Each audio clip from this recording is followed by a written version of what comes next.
Hello everyone, welcome to Jack and Jill Academy, the Infinite Knowledge Hub.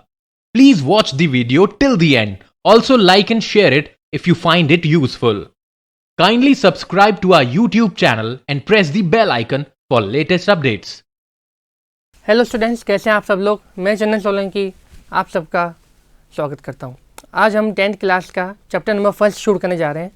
Chapter number 1 जो कि हमारा है chemical equation and reactions. Chemical equations और reactions के बीच में हम बात करें, ये क्या होता है। आपने 9th स्टैंडर्ड तक तो केमिकल और फिज़िकल चेंज के बारे में तो सुना ही होगा। फिज़िकल चेंज क्या होते हैं कि अगर कोई स्टेट फिजिकल चेंज में आ रहा है, जैसे कि सपोज मैंने एक आइस का टुकड़ा ले लिया छोटा सा, उसको अगर हम मेल्ट कर रहे हैं तो वो क्या रहेगा सर, आइस के टुकड़े में ही रहेगा। ज़्यादा से ज़्यादा क्या हो सकता है कि वो वाटर में कन्वर्ट हो सकता है, पर उसकी ओरिजिनल स्टेट तो चेंज नहीं हो रही है ना। उसको हम वाटर को आइस में क्या हो सकते हैं, वापस कन्वर्ट कर सकते हैं। लेकिन केमिकल चेंज में क्या होता है, जैसे कि हमने एक कार्बन का टुकड़ा ले लिया जिसे हम C से डिनोट करते हैं, और उसको हमने बर्न किया है, दैट इज़ ऑक्सीजन के साथ, तो क्या बन जाएगा हमारे पास प्रोडक्ट CO2 बन जाएगा। तो केमिकल चेंज में क्या हो जाता है कि जो प्रोडक्ट है वो फुली कन्वर्ट हो जाता है। उस प्रोडक्ट को हम अपने ओरिजिनल स्टेट में जो है उसको कन्वर्ट नहीं कर सकते हैं। तो ये जो होता है फिजिकल और केमिकल चेंज के बारे में आपने 9 तक तो बिल्कुल भी पढ़ लिया होगा ना। अब हम बात करते हैं इस चैप्टर में कि केमिकल इक्वेशंस और रिएक्शंस क्या होती है। देखिए, केमिकल रिएक्शंस के बारे में पढ़ते हैं हम आज। Chemical reactions are the process in which new substance with new properties are form. जैसा कि मैंने आपको बताया कि जो सब्सटेंस बनेगा वो नया बनेगा। अगर सब्सटेंस हमारे पास नया बनेगा तो उसकी प्रॉपर्टीज भी क्या आएगी, नहीं आएगी। जैसा कि आपने पिछली स्लाइड में देखा था कि कार्बन लिया था जो कि सॉलिड था, उसके ऑक्सीजन के साथ हमने रिएक्ट करवाया था, तो हमारे पास प्रोडक्ट क्या बना था, CO2। तो हमने लिया सॉलिड और हमारे पास क्या बन गया, गैस। तो सॉलिड की और गैसेज की जो प्रॉपर्टीज होगी वो डिफरेंट होगी। उनके बीच में जितने भी वे में हम डिफ्रेंशिएट करना चाहें वो भी क्या होंगे, डिफरेंट होंगे। तो इसी वजह से पहला पॉइंट क्या बता रहा है हमें, chemical reactions are the process in which new substance with the new properties are the form. Second point देखिए, only a rearrangement of atoms take place in a chemical reaction. The substance which take part in a chemical reaction are called the reactants, and the new substance product as the result of a chemical reaction are called the products. इस वाले सारे points को one by one समझते हैं। जैसा कि मैंने अभी लास्ट रिएक्शन क्या लिखी थी, C+O2 is used in CO2। तो केमिकल रिएक्शन में जो सब्सटेंस हमारे पार्टिसिपेट कर रहे हैं उनको हम क्या कहेंगे, उनको हम कहेंगे हमारे रिएक्टेंट्स। क्या कहेंगे स्टूडेंट्स, रिएक्टेंट्स। और जो प्रोडक्ट हमारे पास नया बना है, फॉर्म हुआ है, उसको हम क्या कहेंगे, प्रोडक्ट। तो केमिकल रिएक्शंस में बेसिकली होता क्या है, दो या दो से ज़्यादा रिएक्टेंट्स हमारे पास आएंगे, वो आपस में रिएक्ट करेंगे, रिएक्शन करेंगे और एक नया प्रोडक्ट बन सकता है। अब वो प्रोडक्ट एक भी बन सकता है, एक से ज़्यादा भी बन सकता है। जो मेन प्रोडक्ट होते हैं वो बेसिकली आपके 2 या 3 हो सकते हैं, बाकी जो साइड में आएंगे वो क्या होते हैं, बाय प्रोडक्ट्स, जो उनमें रिएक्शन के जो टाइम्स में बन जाते हैं। ओके, नेक्स्ट देखिए, in the chemical reaction reactants are transform into the products. जैसा कि अभी मैंने आपको बताया कि केमिकल रिएक्शंस में क्या होता है, जो कि रिएक्टेंट्स होते हैं वो प्रोडक्ट्स में क्या हो जाता है, हमारे कन्वर्ट हो जाते हैं। एग्जांपल देखते हैं, बेसिकली बहुत सिंपल सा एग्जांपल। इस एग्जांपल को छोड़ दीजिए, बहुत बेसिक सा एक एग्जांपल देता हूँ मैं आपको, जो कि आपने अभी रीड ही किया था। C+O2 used in CO2, carbon dioxide gas. एक और वाटर की रिएक्शन ले लेते हैं, H2+O2 used in H2O, H2+O2 used in H2O। H2 हमारे पास क्या था, हाइड्रोजन, और ये क्या था, ऑक्सीजन। दोनों ने रिएक्ट किया तो ये क्या हो गया, हमारे पास रिएक्टेंट्स। और हमारे पास एक नया प्रोडक्ट क्या बना, H2O, जो कि एक लिक्विड है, वाटर है, हाइड्रोजन ऑक्साइड। नेक्स्ट देखते हैं, इसमें क्या एग्जाम्पल है हमारा, the burning of magnesium in air to form a magnesium oxide is an example of chemical reaction. कुछ भी एग्जाम्पल ले सकते हैं, जैसे कि मैंने बताया कि कार्बन को अगर बर्न करेंगे तो हमारे पास क्या बन जाएगा, CO2। वाटर की ऑक्सीजन से रिएक्शन कराएंगे, हाइड्रोजन की इस ऑक्सीजन से रिएक्शन कराएंगे तो हमारे पास क्या बन जाएगा, H2O। यहाँ पर हमने क्या ले लिया कि अगर हम मैग्नीशियम और ऑक्सीजन की रिएक्शन करवा लें तो अगर उनको हीट करते हैं तो हमारे पास क्या बन जाएगा, मैग्नीशियम ऑक्साइड। इस रिएक्शन को आप एक डायग्राम के थ्रू भी समझ सकते हैं। हमने यहाँ पे मैग्नीशियम का क्या लिया है, रिबन लिया है, बर्नर से उसको बर्न किया। अब जो मैग्नीशियम रिबन को Mg को, मैग्नीशियम जो होता है हमारा क्या होता है Mg होता है, उस Mg को यहाँ पे विजिबल होगा आपको अच्छे से, जो इस Mg को अगर हमने बर्न किया तो हमारे पास क्या बन जाएगा, पाउडर फॉर्म बन जाएगा मैग्नीशियम ऑक्साइड का। किसका? मैग्नीशियम ऑक्साइड का हमारे पास पाउडर फॉर्म बन जाएगा। इसको हम रिएक्शन के थ्रू समझ सकते हैं, Mg plus O2 use then, इसको हीट किया तो हमारे पास बन गया MgO। क्या बन गया? Magnesium oxide. ये था हमारा Mg, that is magnesium. Oxygen के लिए सिंबल क्या है? O2।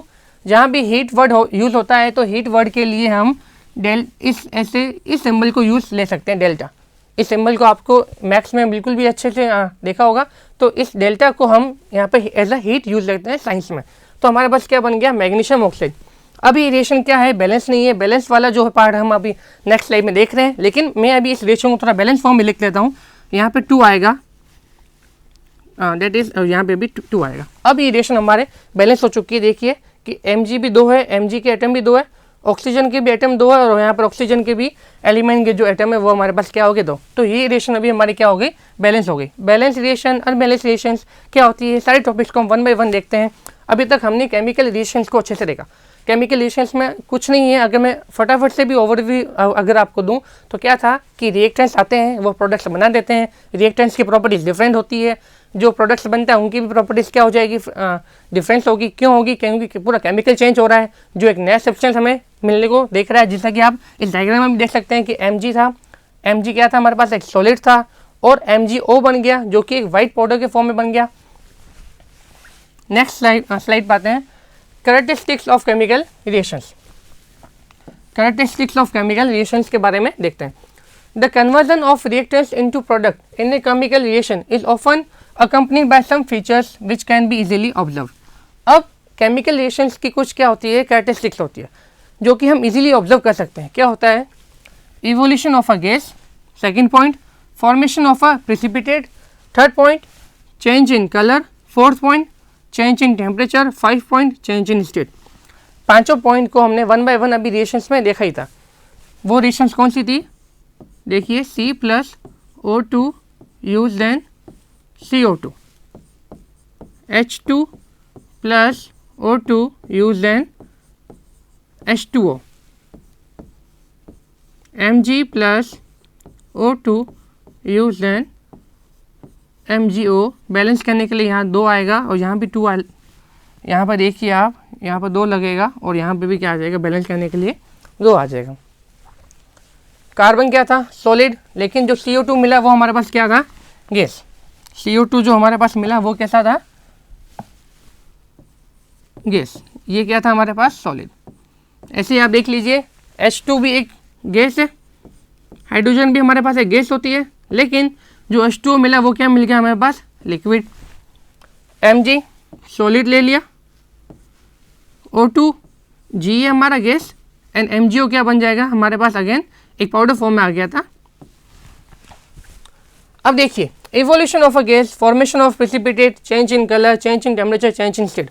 स्टेट तो चेंज हो ही रहा है, आप देख रहे हैं कि हमने सॉलिड लिया, गैस मिल गया, सॉलिड ले रहे हैं, गैस ले रहे हैं, हमारे पास लिक्विड आ रहा है।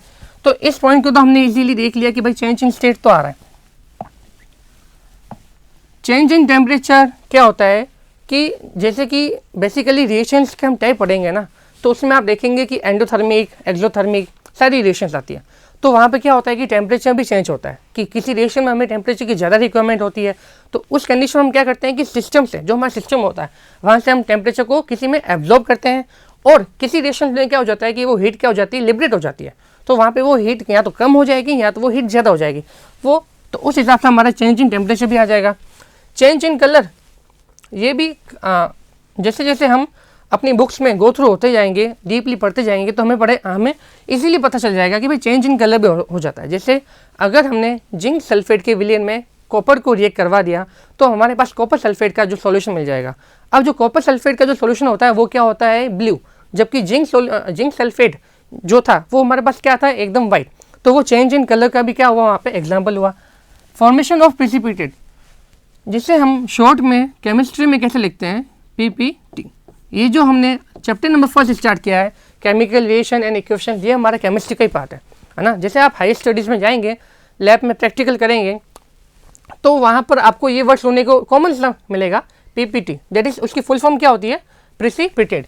तो फॉर्मेशन ऑफ प्रेसिपिटेट क्या होता है कि जैसे कि मैंने एक इनसॉल्यूबल सॉलिड को एक सॉल्यूबल सॉलिड में क्या कर लिया, उसको मिक्सचर ले लिया, तो वो जो इनसॉल्यूबल सॉलिड होगा ना, वो क्या बैठ जाएगा, कोई भी एक फ्लास्क होगा, बीकर होगा आपके पास, उसमें नीचे बैठ जाएगा। तो वो जो चीज़ नीचे बैठ गई ना हमारे पास, वही क्या हमारे पास प्रेसिपिटेट है। अब क्योंकि वो इनसॉल्यूबल था, वो घुल तो सका नहीं सका, इसलिए वो आराम से हमारे पास क्या हो गया, उसको हमने अलग से उसको लेके जो भी उसके फर्दर हम रिएक्शंस करवाना चाहते हैं या फर्दर उसकी प्रॉपर्टीज फाउंड आउट करना चाहते हैं, तो वो इजीली हो जाएगी। इवोल्यूशन ऑफ अ गैस, ये CO2 हमारे पास गैस ही फॉर्म हुई थी, और अभी एक नेक्स्ट रिएक्शन आ जाएगी जिंक की H2SO4 के साथ, जहाँ पे हाइड्रोजन गैस क्या हो जाती है, इवोल्यूट हो जाती है। हाँ, तो उस चीज़ को भी हम वहाँ देख लेंगे। तो बेसिकली आपको सिर्फ ये पॉइंट्स दिमाग में रखने हैं और इनके बारे में थोड़ा सा नॉलेज याद रखना है कि एक गैस इवोल्यूट होती है केमिकल रिएक्शंस में, फॉर्मेशन ऑफ प्रेसिपिटेट होता है, चेंज इन कलर होता है, चेंज इन टेम्परेचर भी हो सकता है, एंड चेंज इन स्टेट, ये सारी चीज़ें ऑब्जर्व हो सकती है। केमिकल इक्वेशंस, तो केमिकल रिएक्शन वाला तो टॉपिक तो हमारा पूरा हो गया, जो भी इजीली उसकी लैंग्वेज थी, उसके बारे में कैरेक्टरिस्टिक्स, एग्जाम्पल वगैरह, तो सारे 1 by 1 स्लाइड में हमने देख लिया। ये जो कंटेंट है आप इजीली इसको एज इट इज़ लिख भी सकते हैं, याद भी कर सकते हैं, ठीक है। केमिकल इक्वेशंस, केमिकल इक्वेशंस क्या है, the method of representing a chemical reaction with the help of symbols and formula of the substance involve in is known as the chemical equation. तो केमिकल इक्वेशंस क्या हो रहा है, देखो क्या क्या लिखा है, the method of representing a chemical reaction with the help of symbols and formula of the substance involve in it is known as a chemical equation. कि एक केमिकल रिएक्शन में जो सब्सटेंस पार्टिसिपेट लिया था, उस सब्सटेंस को फॉर्मूले में, सिंबल्स में लिखना, यही क्या है हमारा बेसिकली केमिकल इक्वेशन है। एक एग्जांपल ले लिया, जैसे zinc metal reacts with dilute sulphuric acid to form zinc sulphate and hydrogen gas. Zinc जो कि हमारा क्या होता है, Zn होता है, आप नीचे वाले डायग्राम में भी इसको इजीली देख सकते हैं। सल्फ्यूरिक एसिड जो कि हमारा क्या होता है, H2SO4 यूज देन क्या बन जाएगा हमारे पास, zinc sulphate, that is ZnSO4 plus hydrogen, that is H2 gas हमारी क्या हो गई, इवोल्यूट हो गई, जो कि हमने कैरेक्टरिस्टिक्स ऑफ केमिकल रिएक्शन में देखा था कि एक कोई भी गैस जो होती है वो इवोल्यूट हो सकती है। तो केमिकल इक्वेशंस क्या थी, अभी हमने इसकी डेफिनेशन देखा कि कुछ नहीं करना है, जो जिन सब्सटेंस ने केमिकल रिएक्शन में भाग लिया है उन सब्सटेंस का फॉर्मूला आना चाहिए, उनके सिंबल्स हमें पता होने चाहिए, उनको सिंपली लिख दो, नोट डाउन कर लो, और हमारे पास क्या हो जाएगी, केमिकल इक्वेशन हो जाएगी। हाँ, बीच में क्या आता है, एरो का साइन आता है, जिसे हम क्या पढ़ते हैं, यूज देन पढ़ते हैं। अगर हमारी रिएक्शन क्या है, इरिवर्सिबल है। अगर हमारी रिएक्शन रिवर्सिबल है, रिवर्सिबल रिएक्शन क्या होती है कि जिसमें रिएक्टेंट्स और प्रोडक्ट्स दोनों आपस में कन्वर्ट हो सकते हैं। रिएक्टेंट्स से जाएगा प्रोडक्ट्स एंड प्रोडक्ट्स से आ जाएगा रिएक्टेंट्स, तो वो होता है हमारा रिवर्सिबल रिएक्शन। तो रिवर्सिबल रिएक्शन में क्या होता है कि जो एरो आता है ना, वो एरो इस तरीके से आता है, समझ पा रहे कि एक upward and downward, back forward और बैकवर्ड, दोनों ही डायरेक्शन में वो क्या हो जाते हैं, एरो आ जाते हैं। लेकिन जो इरिवर्सिबल होता है उसमें सिंगल डायरेक्शन है, मतलब यहाँ पे जो भी रिएक्टेंट्स थे वो प्रोडक्ट में कन्वर्ट हो गए। अब यहाँ से ये चीज़ वापस हमें नहीं मिल सकती। लेकिन रिवर्सिबल में क्या होता है कि इस तरीके से एरो हमारे पास आते हैं, इस तरीके से एरो आते हैं, मतलब जो रिएक्टेंट्स थे वो प्रोडक्ट में कन्वर्ट भी हो गए और जो प्रोडक्ट है वो रिएक्टेंट्स में हमें वापस मिल भी सकते हैं, ठीक है। This is known as the word equation, जैसे कि यहाँ पे लिखा हुआ है कि अगर मैंने इसको सिर्फ स्पेलिंग लिख दी है तो this is known as the word equation. Putting the symbols and formula of all the substance in the above word equation we get the following chemical equation, that is Zn for zinc, H2SO4 sulphuric acid, क्या बन गया, zinc sulphate, ZnSO4 plus H2। Sir हमें कैसे पता चलेगा कि zinc का symbol ये होता है, सल्फ्यूरिक एसिड ये है, सारी चीज़ें 1 by 1 अभी डिस्कस करने वाले हैं, है ना। कुछ सिंबल्स आपको याद रखने पड़ेंगे, कुछ फॉर्मूले आपको याद रखने पड़ेंगे, कुछ चीज़ें आपको याद करनी पड़ेगी। H2SO4 के फॉर्मूला देखते हैं कि कैसे फॉर्म हुआ। Zn plus H2SO4 use then ZnSO4 plus H2। इसका अभी क्या आया था, सल्फ्यूरिक एसिड, क्या आया था स्टूडेंट, सल्फ्यूरिक एसिड। है ना। तो सल्फ्यूरिक एसिड तो इसका क्या है, कॉमन नाम है एसिड में। अगर हम इसको केमिकली बोलें कि इसका केमिस्ट्री में क्या नाम होगा, तो केमिस्ट्री में जो इसका नाम होता है वो होता है हमारे पास हाइड्रोजन सल्फेट। क्या होता है, हाइड्रोजन सल्फेट। हाइड्रोजन सल्फेट इसका नाम है H2SO4 सल्फ्यूरिक एसिड का। अब इसमें कुछ पॉइंट्स लिखे हुए हैं, वो पॉइंट्स क्या है देखते हैं। द सब्सटेंस विच कंबाइन और react are known as the reactants. वापस वही पॉइंट आगे कॉमन सा कि जो सब्सटेंस जो कि कंबाइन होते हैं, रिएक्ट होते हैं, उन्हें हम क्या कहते हैं, रिएक्टेंट्स कहते हैं। और जो सब्सटेंस हमें नए मिलते हैं उन्हें हम क्या कहते हैं, प्रोडक्ट्स कहते हैं। अ chemical equation is the short hand method of representing a chemical reaction.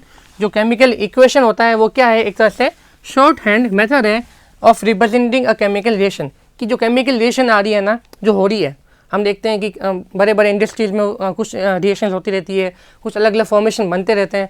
तो उनको एक शॉर्ट हैंड अगर हम वे में रिप्रेजेंट करना चाहें तो हम वो उनको केमिकल इक्वेशन के थ्रू जो है वो रिप्रेजेंट कर सकते हैं। नेक्स्ट देखिए क्या है, केमिकल इक्वेशन में भी रिटर्न एज फॉलो। नेक्स्ट जो हमारी हेडिंग है वो है हमारी steps for writing a chemical equation. अब जो केमिकल इक्वेशन जो हमने बोली कि जिंक Zn प्लस H2SO4 जो कि था हमारा सल्फ्यूरिक एसिड, है ना, हाइड्रोजन सल्फेट, इस यूज दिन क्या बना था, ZnSO4 प्लस H2। अब इनको हम लिखने का जो तरीका है उसके बारे में देखते हैं कि उसको हम कैसे लिख सकते हैं। अभी मैंने आपके सामने एक रिएक्शन जो पिछली वाली थी वो क्या थी, Zn plus H2SO4 is use then ZnSO4 plus H2। तो आप एक चीज़ इसमें ऑब्जर्व कर पा रहे हैं क्या है कि जिंक और H2SO4 के बीच में क्या आ रहा है, हमारे पास प्लस का सिंबल आ रहा है। ZnSO4 और H2 के बीच में भी क्या आ रहा है, हमारे पास प्लस का सिंबल आ रहा है, और बीच में ये क्या आ रहा है, एरो का साइन आ रहा है। तो ये चीज़ें हमें क्या बता रही है कि अगर एक से ज़्यादा रिएक्टेंट्स हैं और एक से ज़्यादा प्रोडक्ट्स बन रहे हैं तो उनको हम प्लस साइन के थ्रू क्या करेंगे, डिफ्रेंशिएट करेंगे। कहाँ पर, रिएक्टेंट्स की साइड में। तो रिएक्टेंट्स की साइड हमारी क्या हो जाएगी, LHS, और प्रोडक्ट की साइड हमारी क्या हो जाएगी, RHS। तो वही फर्स्ट और सेकंड स्टेप में वही चीज़ें लिखी हुई पड़ी है। Write down the formula and symbols of the reactants on the left hand side with plus sign between them. Second point similar में क्या लिखा हुआ देखिए, write down the formula and symbols of the product on the right hand side with the plus sign between them. कि पहले LHS में लिखेंगे reactants को, बीच में प्लस साइन लगाएंगे, है ना, अगर एक से ज़्यादा, जैसे मैंने अभी आपको बताया। और फिर राइट हैंड साइड में भी जो प्रोडक्ट्स हमारे पास बन रहे हैं उनके बीच में भी क्या आएगा, प्लस साइन आएगा, और एक से ज़्यादा है तो, है ना। फिर क्या हो, इसमें थर्ड पॉइंट क्या है, the products and reactants are separated by the arrow sign.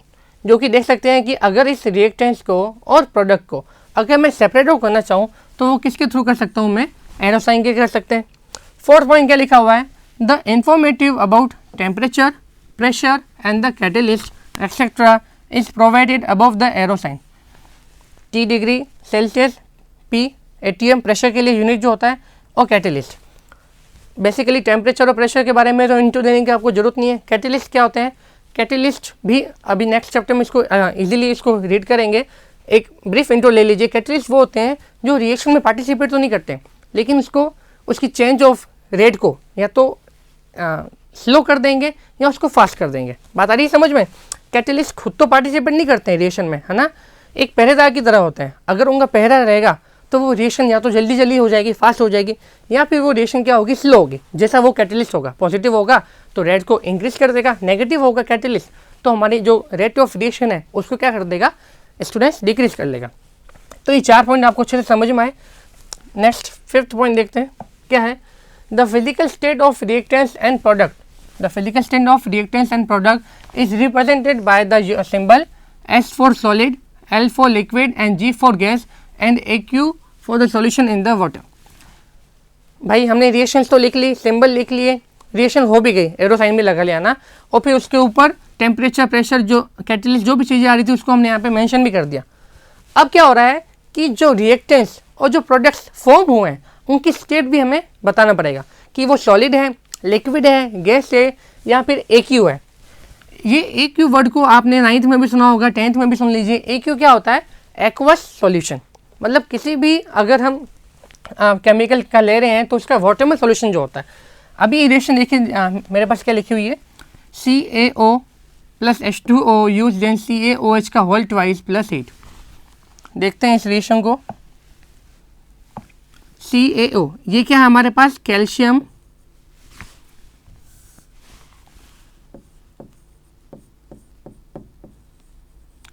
Oxide. H2O हमारे पास क्या है? वाटर, जिसे हम क्या कहते हैं केमिस्ट्री में? Hydrogen oxide. CaOH का होल ट्वाइस जो फॉर्म हमारे पास आ गया, ये क्या हो गया हमारे पास?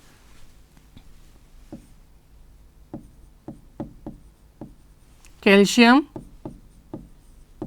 हाइड्रोक्साइड, और हीट क्या हुई है इसमें? लिबरेट हुई है ना।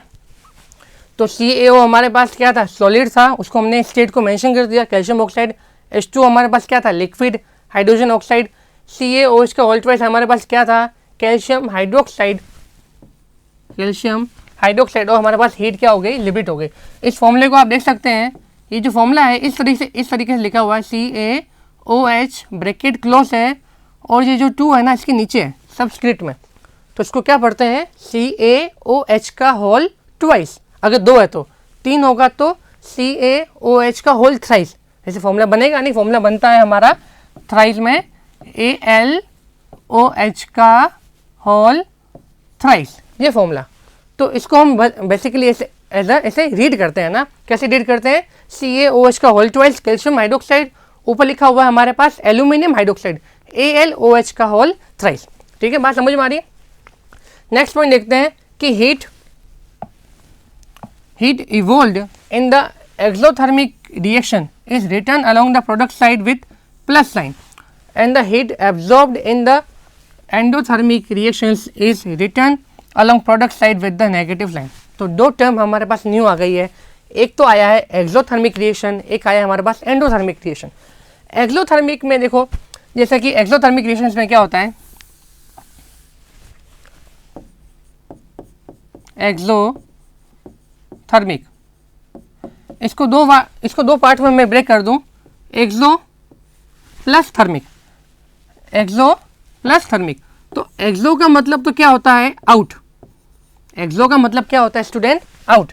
और थर्मिक का मतलब क्या होता है हमारे पास? हीट। तो हीट क्या हो रही है? आउट हो रही है। अगर सिस्टम में हीट आउट होगी तो मुझे बताओ कि हीट का अमाउंट इंक्रीज होगा कि डिक्रीज? आउट हो रही है तो इंक्रीज होगा, इंक्रीज होगा तो क्या हो जाएगा? Plus sign. जैसे कि इस रिएक्शन में आप देख सकते थे कि यहाँ पर क्या आया है? प्लस हीट आया है। तो इसका मतलब ये जो रिएक्शन है वो रिएक्शन किस रिएक्शन का एग्जाम्पल हुआ? एक्सोथर्मिक रिएक्शन का एग्जाम्पल हुआ। Exothermic reactions are those in which heat is liberated. Heat क्या होती है? एमिट होती है, लिबरेटेड होती है ना। एक्सो प्लस थर्मिक। सेकेंड जो टर्म है हमारे पास क्या है? एंडोथर्मिक। एंडोथर्मिक में क्या होता है? देखो, एंडो, अगर आप इस वर्ड पर प्रेशर दोगे, एंडो मतलब इंडो, अंदर आना, तो इसका मतलब क्या है? इन। और थर्मिक का मतलब अगेन क्या हो जाएगा हमारे पास? हीट। तो हीट क्या हो रही है? अंदर आ रही है, सिस्टम से अंदर आ रही है, तो वो क्या हो रही है? हीट एब्जॉर्ब हो रही है। अगर हीट एब्जॉर्ब होगी, हीट एब्जॉर्ब कौन करेंगे? रिएक्टेंट्स। हीट एब्जॉर्ब कौन करेंगे? रिएक्टेंट्स। और हीट एमिट कौन करेंगे? हमारे पास प्रोडक्ट। ठीक है, 2 अलग अलग चीज़ें हैं। जो एक्सो में क्या था? रिएक्शन, हीट आउट होती है, हीट आउट कौन करते हैं? हमारे पास प्रोडक्ट। एंड एंडो में क्या होता है? इन, मतलब जो हीट एब्जॉर्ब करेगा वो कौन करेगा? प्रोडक्ट। इसलिए जो हीट को एब्जॉर्ब करेंगे हमारे पास रिएक्टेंट्स, तो उसमें क्या हो जाएंगे हमारे पास? नेगेटिव साइन आ जाएगा। नेक्स्ट पॉइंट देखते हैं, the information about concentration of reactants is added to the chemical reaction by adding DIL, dilute. इसकी फुल फॉर्म क्या होती है? Dilute. For dilute and CONC dot that is concentrated. कि अगर हमारे पास कोई फॉर्मूला ऐसा है जिसका हम डाइल्यूट सॉल्यूशन ले रहे हैं या फिर कंसेंट्रेटेड सॉल्यूशन ले रहे हैं, जैसे बेसिकली डाइल्यूट और कंसेंट्रेटेड कैसे होगा कि लैब में जो ये हमारे पास है ना H2SO4, ये जो H2SO4 है ये क्या हमारे पास? एसिड है, सल्फ्यूरिक एसिड है। अब बच्चे क्या होते हैं, बड़े बदमाश होते हैं ना, तो अगर हमने इस एसिड का कंसनट्रेटेड सॉल्यूशन ले लिया तो कंसनट्रेटेड सॉल्यूशन में क्या होगा, वाटर तो होगा कम और जो ये एसिड होगा ना उसका अमाउंट होगा ज़्यादा, तो वो स्टूडेंट्स के लिए क्या होता है, डेंजरस हो सकता है। इसलिए लैब में पर्टिकुलरली हम क्या लेते हैं, डाइल्यूट सॉल्यूशन ही लेते हैं। डाइल्यूट में क्या होता है, वाटर ज़्यादा होता है, एसिड की क्वांटिटी क्या होती है, कम। इसलिए अगर उसको हम कोई भी जो कर रहे हैं एक्सपेरिमेंट, अगर एसिड हमारे हाथ पे भी गिर जाए या कहीं सिस्टम पे भी गिर जाए तो उस एपरेटस का या फिर हमें क्या हो, नुकसान नहीं हो, है ना। इसलिए हम क्या लेते हैं, डाइल्यूट सॉल्यूशन ही लेते हैं जहाँ पर हमारे पास वाटर की क्वांटिटी ज़्यादा रहती है, एसिड क्या होता है, कम। कंसनट्रेटेड में क्या होगा, एसिड ज़्यादा होगा और वाटर क्या होगा, कम। ओके, तो ये जो सातों स्टेप थे ये क्या थे हमारे पास, step for writing a chemical equation. Then next slide पे आते हैं। नेक्स्ट स्लाइड क्या है हमारे पास, balance and unbalance chemical equation के बारे में बात कर रहे हैं। केमिकल इक्वेशन हमने लिख तो ली, अब हमें पता कैसे चलेगा कि वो केमिकल इक्वेशन बैलेंस है कि अनबैलेंस है, तो उसको भी तो हमें देखना पड़ेगा। बैलेंस क्या होगी, बैलेंस इक्वेशन में क्या होगा कि बैलेंस में नंबर ऑफ रिएक्टेंट्स और नंबर ऑफ प्रोडक्ट्स का मास का वॉल्यूम की molecule everything, temperature, pressure, electrons क्या होंगे, बैलेंस होंगे। अगर इधर 2 एटम है उधर भी वो उस सेम एलिमेंट के 2 एटम होंगे, इधर 5 है तो उधर भी उस सेम एलिमेंट के क्या होंगे, 5 होंगे, तो वो हो जाता है हमारे पास बैलेंस में। अनबैलेंस में क्या हो जाएगा कि वो चीज़ बैलेंस नहीं होगी, वो रिएक्शन, उसको हमें क्या करना पड़ेगा, बैलेंस में फॉर्मेशन करना पड़ेगा। ठीक है, देखते हैं बैलेंस की डेफिनेशन, जैसे कि मैंने अभी आपको इजीली बता दिया। A balance chemical equation has N equal number of atoms of different elements in the reactants in the products. वापिस पढ़ते हैं इस लाइन को, a balance chemical equation has N equal number of atoms of different element in the reactants and products, कि जो different element के जो atoms होंगे वो रिएक्टेंट्स में और प्रोडक्ट्स में क्या होंगे, इक्वल होंगे। जैसे कि एग्जाम्पल ले लिया हमने, Zn zinc metal reacts with H2SO4 is used then ZnSO4 plus H2। तो इस चीज़ में क्या कर सकते हैं हम, अगर इसको काउंट करें, देखिए किस तरह से काउंट, इस टेबल में हमने बना दिया एलिमेंट, इधर लिख लिया number of atoms in reactants, और इस वाले कॉलम में हमने लिख लिया number of atoms in the products. तो फर्स्ट देखिए इधर क्या आ रहा है, Zn कितने हैं, 1 है, इधर भी Zn कितना आ रहा है, काउंट कीजिए 1। इधर हाइड्रोजन कितने आ रहे हैं, Zn तो आ गया हमारे पास 1, हाइड्रोजन कितने आ रहे हैं, H 2 आ रहे हैं। अगर हम यहाँ पर लिस्ट बनाएंगे ना तो यहाँ सिर्फ H लिखेंगे, क्योंकि H2 लिखना वो एक मॉलिक्यूल था, फॉर्मूला था, लेकिन एक एलिमेंट जो होता है, किसी भी एलिमेंट को लिखेंगे ना तो सिंगल एटम के फॉर्म में लिखेंगे। H हमारे पास 2 है, H हमारे पास इधर भी कितने हैं, 2 है, ये देख लीजिए। S हमारे पास कितना है, S भी हमारे पास 1 है और S भी इधर क्या है, 1 है। ऑक्सीजन हमारे पास 4 है, इधर भी ऑक्सीजन हमारे पास 4 है। इसी को हमने नेक्स्ट लाइन में रिप्रेजेंट किया है, नंबर ऑफ Zn एटम्स 1 1, आराम से। Number of H atoms 2 2, balance. Number of S atoms 1 and 1। Number of O that is oxygen, ये तो था जिंक, ये था हाइड्रोजन, ये था सल्फर, ये है हमारे पास O मतलब ऑक्सीजन, इधर भी 4 है, इधर भी 4 है ना। सारी चीज़ें 1 बाय 1 अपन सीखने वाले हैं, बिल्कुल भी टेंशन मत लीजिए, है ना, कि sir Zn H S O इनके नाम क्या होते हैं, सारी चीज़ें मैंने आपके लिए यहाँ पे बनाई है। There are an equal number of atoms of different element in the reactants and products, so the above chemical equation is the balance, कि जो डिफरेंट एलिमेंट के एटम्स आ रहे थे वो क्या थे, हमारे पास बैलेंस थे, इसलिए ये जो केमिकल इक्वेशन है हमारे पास क्या है, बैलेंस है। अनबैलेंस क्या होगा, जिसमें एलिमेंट्स जो आएंगे डिफरेंट एटम से वो बैलेंस नहीं होंगे। Simple, an unbalance chemical equation has an unequal number of atoms of 1 और more elements in the reactants and the products. जैसे कि रिएक्शन आपके सामने लिखी हुई है, इधर हाइड्रोजन कितने हैं, आप कहेंगे सर 2 है, इधर कितने हैं, 2 है, ओके बैलेंस। ऑक्सीजन एलिमेंट कितना है इधर, सर 2 है, इधर कितना है, 1, ये तो बैलेंस नहीं है ना। इस H2O के फॉर्मूले में देखिए आराम से आप, इस H2O के फॉर्मूले में ऑक्सीजन कितना आ रहा है, 1 है, ये तो हुआ हमारे पास हाइड्रोजन, ये तो हमारे पास क्या हो गया, हाइड्रोजन, ये हमारे पास क्या हो गया, ऑक्सीजन, और ये हमारे पास क्या हो गया, हाइड्रोजन ऑक्साइड, है ना। तो यहाँ पर तो हाइड्रोजन 2 थे, यहाँ पे भी 2 थे, हाइड्रोजन तो बैलेंस है, बट ऑक्सीजन को देखिए यहाँ पर 2 है और ऑक्सीजन यहाँ पर कितना है, 1 है। तो हमारे पास जो ऑक्सीजन जो एलिमेंट है वो हमारे पास क्या है, बैलेंस नहीं है। अगर इसको बैलेंस करना चाहे तो बैलेंस का जो प्रोसेस होता है अभी हम नेक्स्ट रिएक्शन में नेक्स्ट स्लाइड में देखते हैं ना। इसके लिए मैं आपको यहाँ पे रिएक्शन को बैलेंस कर देता हूँ। इस रिएक्शन को बैलेंस फॉर्म में लिखना चाहें तो क्या आ जाएगा, सिंपली यहाँ पे 2 आ जाएगा और यहाँ पे 2 आने के बाद यहाँ भी क्या आ जाएगा, 2 आ जाएगा। अब ये इक्वेशन क्या है, बैलेंस है। देख लीजिए हाइड्रोजन कितने हो गए, आगे वाला नंबर नीचे वाले नंबर से क्या होता है, मल्टीप्लाई होता है। तो 2 2 जा 4, हाइड्रोजन कितने हो गए 4, 2 से कितने हो गए 4। यहाँ भी देख लीजिए ये वाला जो नंबर होता है इस वाले से क्या होगा, मल्टीप्लाई। तो यहाँ भी कितना हो गया 4। यहाँ पर ऑक्सीजन देखिए, ऑक्सीजन कितने हैं 2, यहाँ पे भी ऑक्सीजन देखिए। अब ये जो आगे वाला नंबर है ना, ये जो आगे वाला नंबर है ना वो सबके लिए होता है। एक कंपाउंड में जो आगे वाला नंबर लिखा है वो सारे एटम्स सारे एलिमेंट के लिए होगा, इसके लिए भी होगा, उसके लिए भी होगा, जितने भी एलिमेंट आ रहे हैं। तो ऑक्सीजन भी कितने हो गए हमारे पास, 1 से कितने हो गए 2, बैलेंस।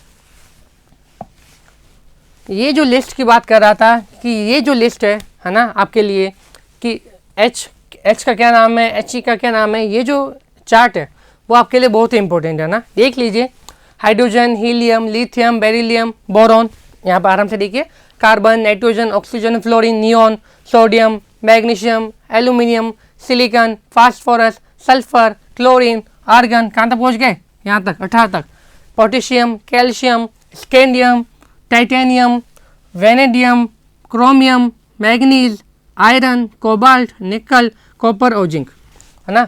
तो ये सारे इनके नेम है, ये सारे इनके सिंबल है। आपको इजीली इनको याद कर लेना है।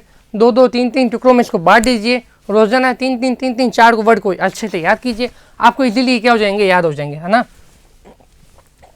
यहाँ पे जो लिखा हुआ KLMNO, ये क्या होते हैं, हमारे पास शेल होते हैं।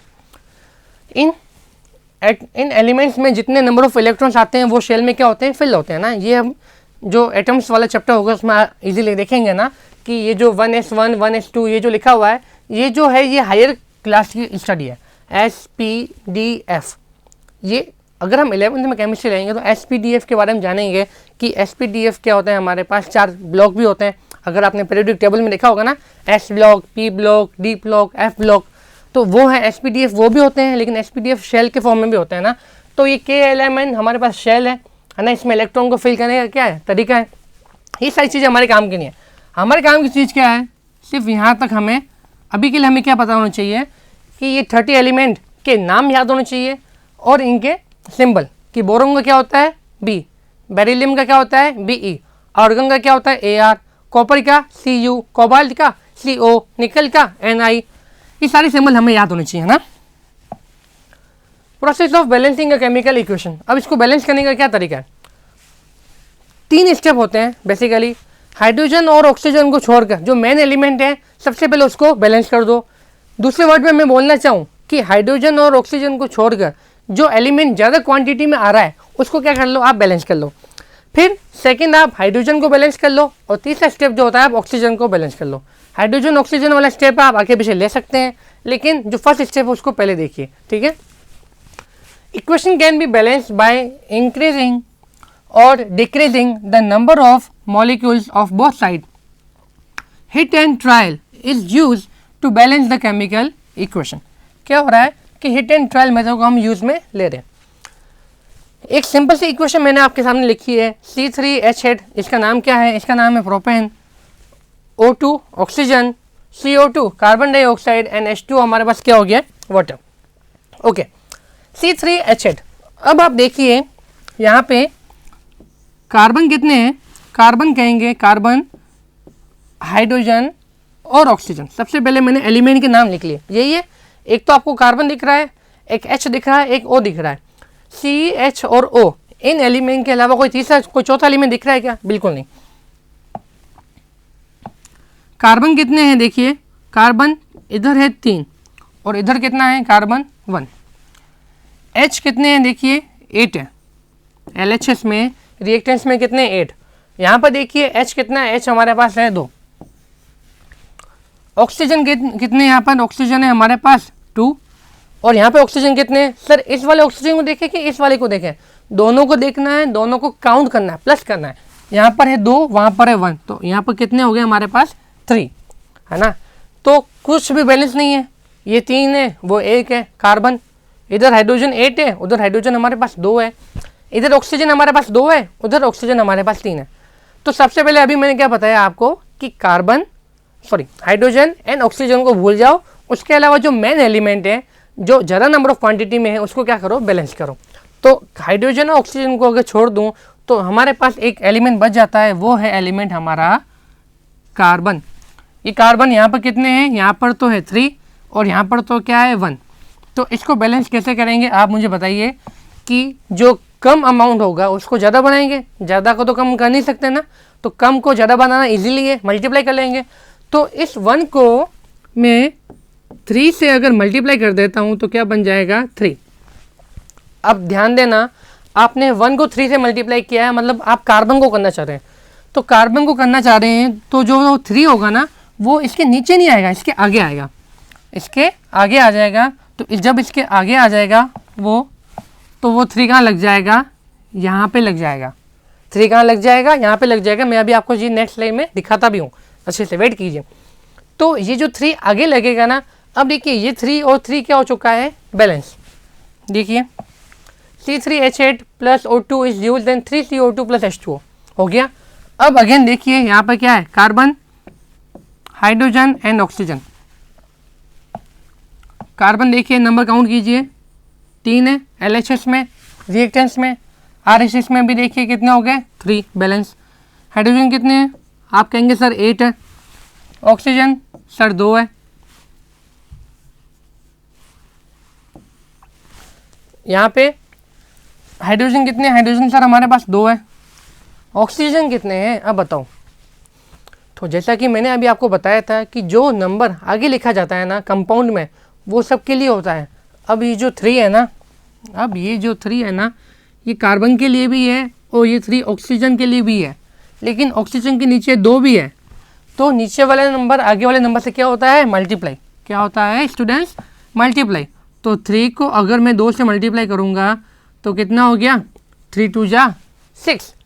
साथ में देखिए वहाँ पर एक सिंगल ऑक्सीजन भी है, सिंगल है ना, तो टोटल नंबर ऑफ ऑक्सीजन कितना हो गया, 6 + 1 = 7।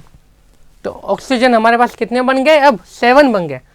अब ये क्या हो गया, जैसे जैसे हम एक एलिमेंट को बैलेंस करते जाएंगे ना तो दूसरा क्या हो जाएगा, बिगड़ता जाएगा। ये एक रूल है बेसिकली, है ना, नेचर का भी। अगर आप एक चीज़ को बैलेंस करेंगे तो दूसरी डिस्टर्ब तो होगी। अगर आप मकान बना रहे हैं पेड़ों को काट के, तो जो पेड़ हैं वो भी कम हो रहे हैं। अगर आप ज़्यादा पेड़ लगा रहे हो तो मकान कम होते जाएंगे। तो दोनों को बैलेंस तो करना पड़ेगा ना, दोनों वे में, ना ही ज़्यादा पेड़ हो ना ही ज़्यादा मकान हो, मतलब इनफ नंबर ऑफ ट्रीज भी हो और इनफ नंबर ऑफ हमारे पास हाउसेज भी हो, ताकि पीपल भी रह पाए और नेचर को भी क्या हो, डिस्टर्बेंस ना हो। तो इस वजह से देखिए जब हमने कार्बन को बैलेंस किया, अब ऑक्सीजन की थोड़ी सी हालत और बिगड़ गई। तो नेक्स्ट लाइन हम क्या करते हैं, अब हाइड्रोजन एटम को बैलेंस करते हैं। जैसा कि मैंने अभी आपको बताया था, हाइड्रोजन ऑक्सीजन को छोड़ के सबसे पहले किसको किया, कार्बन को। अब हाइड्रोजन को करते हैं। तो हाइड्रोजन को करते हैं तो हाइड्रोजन के लिए यहाँ पे कितना है, 8 है, यहाँ पे कितना है, 2 है ना। तो इस 2 को अगर मैं 4 से मल्टीप्लाई कर दूं तो कितना हो जाएगा, 8 और 8 बैलेंस हो जाएगा। तो वही चीज़ मैंने यहाँ पे किया है, देखिए। अब 4 से मल्टीप्लाई कहाँ करना है, इधर करना है RHS में। तो यहाँ पर हाइड्रोजन को देखा, हाइड्रोजन कहाँ है, हाइड्रोजन यहाँ है। तो हाइड्रोजन के नीचे तो करूँगा नहीं, क्योंकि एक सिंपल कंपाउंड, ये मॉलिक्यूल तो है नहीं, एक पूरा कंपाउंड है। तो कंपाउंड में मैंने आगे मल्टीप्लाई किया, तो 4 से मल्टीप्लाई कहाँ किया, मैंने यहाँ किया। तो वही रिएक्शन में आप देख सकते हैं आगे कि हमने यहाँ पे क्या कर लिया, इसको मल्टीप्लाई कर लिया 4 से। अब इसको देखते हैं कि कार्बन कितने हैं हमारे पास, कार्बन है हमारे पास 3, इधर भी कार्बन हमारे पास कितने हैं, 3, इधर हाइड्रोजन कितने हैं हमारे पास, 8, इधर भी हाइड्रोजन कितने हो गए, आगे वाला नंबर नीचे से क्या होगा, मल्टीप्लाई। तो क्या हो गया, 4 2 जा 8। इधर ऑक्सीजन कितने हैं, 2, इधर ऑक्सीजन कितने हैं, 2, इधर वाले ऑक्सीजन बताओ कितने हैं, 3 2 जा क्या हो गया, 6, ये 4 ऑक्सीजन के लिए भी होगा, तो 6 + 4 क्या हो गया, 10। अब किधर ज़्यादा है, इधर ज़्यादा है, किधर कम है, इधर कम है। कम वाले को क्या करते हैं, ज़्यादा बनाते हैं। 2 को 10 बना सकते हैं, बिल्कुल सर। 2 की टेबल में 10 कब आएगा, जब इसको हम क्या करेंगे, 5 से मल्टीप्लाई करेंगे, तो जब 2 को 5 से मल्टीप्लाई करेंगे तब हमारे पास क्या आ जाएगा 10। अब 5 का मल्टीप्लाई किधर किया है, इस साइड में, LHS रिएक्टेंस, तो रिएक्टेंस कहाँ दिख रहा है आपको, ये दिख रहा है, तो 5 का मल्टीप्लाई कहाँ कर लेंगे, इसके आगे कर लेंगे। देखिए ये किया 5 का मल्टीप्लाई, यहाँ पे वही किया मैंने, आप देख सकते हैं, है ना। तो अब रिएक्शन क्या होगी, बैलेंस हो चुकी है। देखिए कार्बन 3 है, कार्बन कितने हैं 3 है, और हाइड्रोजन कितने हैं 8, हाइड्रोजन कितने हैं 4 2 जा 8, 4 2 जा 8। ऑक्सीजन कितने हैं 5 2 जा 10, और इधर भी ऑक्सीजन कितने हैं 3 2 जा 6 प्लस 4 इधर भी आ गया, तो ये क्या हो गया 10। इसका नाम क्या था, इसका नाम था हमारे पास प्रोपेन, ये था हमारे पास प्रोपेन। जब हम कार्बन एंड इस कंपाउंड वाला चैप्टर पढ़ेंगे ना, तो वहाँ समझ में आएगा ये प्रोपेन मेथेन ये क्या होते हैं ना। ये सिंपली हमारे पास क्या थे, ऑक्सीजन, ये क्या CO2 सब जानते हैं क्या है, कार्बन डाई ऑक्साइड, और H2O का नाम तो बच्चे को पता होगा, क्या है सर, वाटर नहीं, केमिस्ट्री में क्या कहते हैं, हाइड्रोजन ऑक्साइड, हाइड्रोजन ऑक्साइड। आज हमने क्या क्या सीखा, केमिकल रिएक्शंस के बारे में, केमिकल इक्वेशंस के बारे में। रिएक्शंस क्या होती है, जिसमें जो रिएक्टेंट्स होते हैं वो प्रोडक्ट्स में कन्वर्ट हो जाते हैं। जब वो कन्वर्ट होंगे तो उनकी स्टेट चेंज होगी, कलर, टेम्परेचर, कोई गैस निकलेगी, PPT का फॉर्मेशन हो सकता है। फिर केमिकल इक्वेशन के बारे में जाना कि जो केमिकल रिएक्शंस हो रही थी, अगर उसको वर्ड फॉर्म में लिख दें तो वो केमिकल इक्वेशन होती है। फिर उस वर्ड फॉर्म को सिंबल फॉर्म में भी लिख सकते हैं, तो वो क्या हो जाएगा, उसका शॉर्ट हैंड रिप्रेजेंटेशन हो जाएगा। फिर केमिकल इक्वेशंस में हमने क्या देखा कि बैलेंस क्या होता है, अनबैलेंस क्या होता है। बैलेंस में number of atoms, temperature, pressure, सारी कंडीशन क्या होगी, बैलेंस होगी। अनबैलेंस में कुछ भी बैलेंस नहीं होगा, उसको बैलेंस करना पड़ेगा। फिर एक केमिकल इक्वेशन को बैलेंस किस तरीके से कर सकते हैं, हाइड्रोजन ऑक्सीजन को लीव करके जो मेन एलिमेंट है उसको सबसे पहले आप क्या कर लीजिए, बैलेंस कर लीजिए। देन फिर हमने क्या सीखा कि हाइड्रोजन को बैलेंस कीजिए। थर्ड स्टेप में हमने क्या सीखा कि ऑक्सीजन को हम बैलेंस कर सकते हैं। इस तरीके से ये आज के हमारे टॉपिक कवर हो जाते हैं। आज के लिए इतना ही। Okay students, bye bye, take care. Thank you for watching the video. Follow us on Facebook, Instagram, Twitter, and LinkedIn as Jack and Jill Academy for more information. You can also download Jack and Jill Academy's app from Play Store for online courses related to school education from pre-primary to senior secondary level. Competitive exams like NTSC, NDA, CLAT, JEE, NEET, and multi-activities like yoga, art and craft, dance, music, self-defense, and many more.